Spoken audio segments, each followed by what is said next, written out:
பிப்ரவரி 5ஆம் தேதி எண்ணெறிந்தால் திரைக்கு வரப்போவதாக அதிகாரப்பூர்வ அறிவிப்பை வெளியிட்டிருக்கிறார் ஏஎம் ரத்னம்.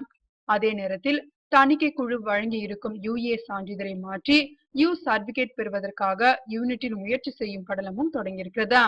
அங்கு தாமதமானால் படமும் தாமதமாகுமா என்ற கேள்விக்கு ஏஎம் ரத்னம் பதிலளிக்கும் போது, முதலில் பொங்கலுக்கு வெளியிடுவதாக அறிவித்திருந்தோம். ஆனால் வெளிநாட்டில் ரிலீஸ் செய்யும் போது ஒவ்வொரு நாடும் அந்தந்த நாடுகளின் சட்ட திட்டங்களுக்கு உட்பட்டு ஒரு தனி சென்சார் அனுமதி பெற வேண்டியிருந்தது. அதற்கு ஏதுவாக நாங்கள் படத்தை ஒரு வாரத்திற்கு முன்பே அனுப்பினால்தான் முடியும். பொங்கல் நேரத்தில் அது சாத்தியப்படவில்லை. அதனால்தான் ரிலீஸ் தேதியை தள்ளி வைத்தோம்.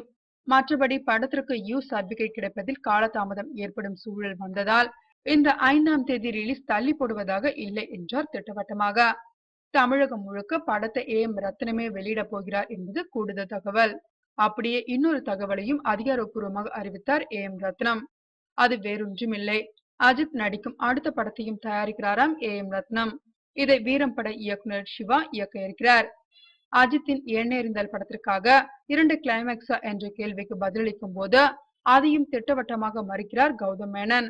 அஜித் சாருக்காக நான் கதையிலும் காட்சியிலும் சில மாற்றங்களை செய்ய முன்வந்த போது உங்க ஸ்டைல் என்னவோ அதை கொஞ்சம் கூட எனக்காக மாற்றி எடுக்க வேண்டாம் என்று சொன்னதே அவர்தான்.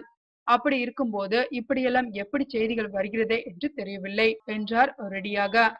அஜித்திற்கு எத்தனை கெட்டப்கள் என்ற இன்னொரு கேள்விக்கு ரொம்ப சிம்பிளாக பதில் சொல்லி முடித்தார் கௌதம். இது ஒருவருடைய வாழ்வின் பயண கதை. அதில் அவர் ஒவ்வொரு பருவங்களில் இருக்கும் போது எப்படி இருப்பாரோ அதற்கேற்ப மேக்கப் போடப்பட்டுள்ளது. அதை கெட்டப் ரேஞ்ச் என்று எடுத்துக்கொள்ள முடியாது என்று கூறியுள்ளார்.